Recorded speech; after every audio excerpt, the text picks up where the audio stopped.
Hello students, Sneha Hindi learning channel पर आपका एक बार फिर से स्वागत है।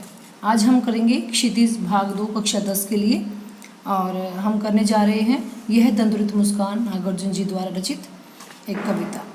नागार्जुन जी का जन्म बिहार के दरभंगा जिले के सतलखा गांव में सन 1911 में हुआ। उनका मूल नाम वैद्यनाथ मिश्र था। आरंभिक शिक्षा संस्कृत पाठशाला में हुई, फिर अध्ययन के लिए वे बनारस चले गए। 1936 में वे श्रीलंका गए और वहीं बौद्ध धर्म में दीक्षित हुए। 2 साल प्रवास के बाद 1938 में स्वदेश लौट गए।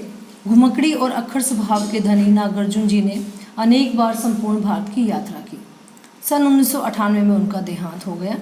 नागार्जुन जी की प्रमुख कृतियां हैं युगधारा, सतरंगे पंखों वाली, हजार हजार पाँवों वाली, तुमने कहा था, पुरानी जूतियों का कोरस, आखिर ऐसा क्या कह दिया मैंने, मैं मिलिट्री का बूढ़ा घोड़ा। तो आइए थोड़ा सा कविता का सार जानते हैं। यह दंतुरित मुस्कान कविता में छोटे बच्चों की मनोहारी मुस्कान देखकर कवि के मन में जो भाव उमड़ते हैं उन्हें कविता में अनेक बिंबों के माध्यम से प्रकट किया गया है। कवि का मानना है कि सुंदरता में ही जीवन का संदेश है। इस सुंदरता की व्याप्ति ऐसी है कि कठोर से कठोर मन भी बिगड़ जाए। इस दंतुरित मुस्कान की मोहकता तब और बढ़ जाती है जब उसके साथ नज़रों का बागपन भी जुड़ जाता है। तो आइए बढ़ते हैं बहुत ही सुंदर सी कविता, यह दंतुरित मुस्कान। तुम्हारी यह दंतुरित मुस्कान मृतक में भी डाल देगी जान, दूली दूसर तुम्हारी ये गात, छोड़कर तालाब मेरी झोंपड़ी में खिल रहे जलजात, पर्स पाकर तुम्हारा ही प्राण पिघल कर जल बन गया होगा कठिन पाषाण। दंतुरित का अर्थ है, कठिन शब्द देखेंगे। दंतुरित का अर्थ है बच्चे के जो नए नए दांत आते हैं। धूली दूसर गात, धूल मिट्टी से सना हुआ अंग प्रत्यंग, जिसका शरीर, किसी भी बच्चे का शरीर मिट्टी के साथ धस जाता है। जलजात, कमल का फूल। तो यहाँ पर कवि कहते हैं, अपने बच्चे को संबोधित करते हुए कहते हैं कि जो तुम्हारा यह दंतुरित मुस्कान है, इसके सौंदर्य के बारे में मैं क्या कहूँ। शिशु की मुस्कान इतनी मनमोहक और आकर्षक होती है कि किसी भी मृतक में भी जान डाल दे। आगे कवि कहते हैं कि खेलने के बाद धूल से भरा हुआ तुम्हारा यह शरीर देखकर ऐसा लगता है मानो कमल का फूल तालाब छोड़कर मेरी झोपड़ी में आकर खिल गया हो। तुम्हारे स्पर्श को पाकर, वो कहते हैं कि स्पर्श पाकर तुम्हारा ही प्राण, कि तुम्हारे स्पर्श को पाकर पत्थर भी मानो पिघल कर जल हो गया हो।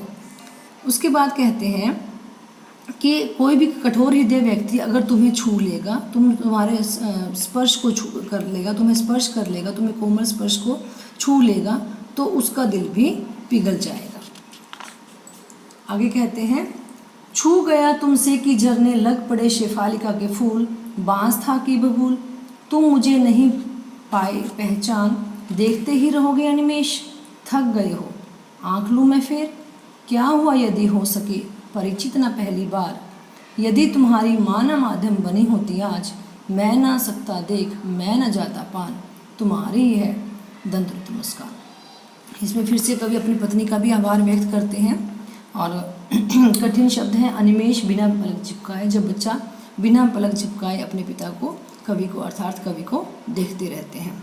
तो यहाँ पर कवि कहते हैं कि उनका मन तो बांस और बबूल की भांति नीरस और ठूंठ हो गया था, परंतु तुम्हारे कोमलता का स्पर्श मात्र से हृदय भी शेफालिका के फूलों की भांति झड़ने लगे, अर्थात मेरे मन से प्रेम और प्यार तुम्हारे लिए निकलने लगा।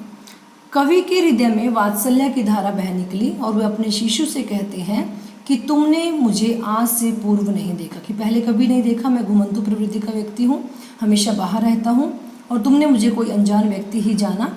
वे कहते हैं कि तुम्हें थकान से उभारने के लिए तुम मुझे जब अनिमेष देखते रहे, बिना पलक झपकाए देख रहे, तो तुम्हें थक जाओगे, थक गए हो कि तुम थक जाओगे, इसलिए मैं अपनी आंखें फेर लेता हूँ कि ताकि तुम जो एक टक से मुझे देखे जा रहे हो तुम उसमें थक ना जाओ। आगे कवि कहते हैं कि क्या हुआ यदि हो सके न परिचित न पहली बार, कि क्या हुआ अगर हम एक दूसरे को नहीं पहचान पाए, यदि तुम्हारी माँ माध्यम न बनी होते आज। तो वो कहते हैं कि क्या हुआ यदि तुम मुझे पहचान नहीं पाए, यदि आज तुम्हारी माँ ना होती तो आज मैं तुम्हारी यह दंतुरित मुस्कान नहीं देख पाता, क्योंकि तुम्हारी माँ ने ही मुझे तुम्हारे से परिचित करवाया है और तुम्हें बताया है कि मैं तुम्हारा पिता हूँ।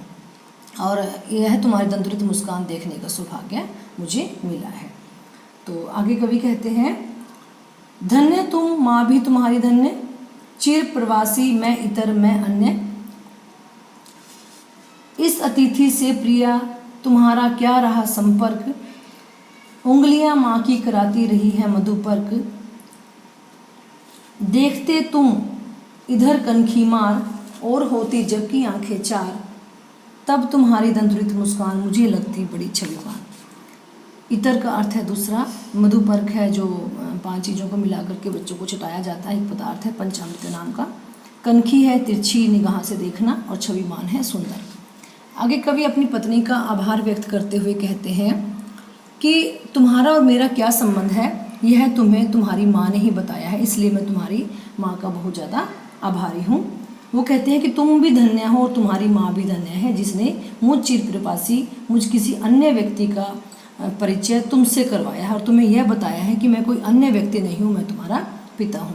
इस अतिथि से प्रिय तुम्हारा क्या रहा संपर्क, क्योंकि मैं तो एक अतिथि के समान था, मुझे तुमने कभी भी जाना नहीं, कभी भी पहचाना नहीं, मैं तो बाहर भटकता रहता था, और क्योंकि मैंने तुम्हारी तरफ कभी ध्यान भी नहीं दिया, इसलिए तुम मुझे जान भी नहीं पाए। तुम्हारी माँ ने ही तुम्हें मधुपर्क तथा स्नेह प्रेम दिया और देखभाल की।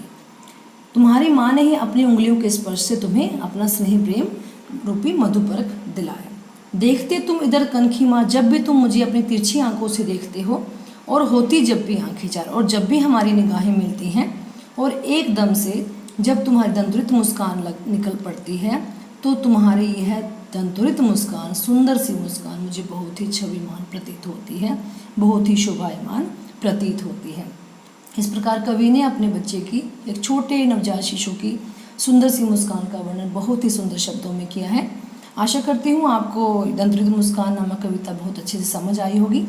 इसी कविता का दूसरा भाग फसल समझने के लिए बने रहिए। इसी की वीडियो के दूसरे पार्ट में बहुत जल्दी ही लेकर आएंगे फसल नाम की दूसरी कविता। Thanks for watching.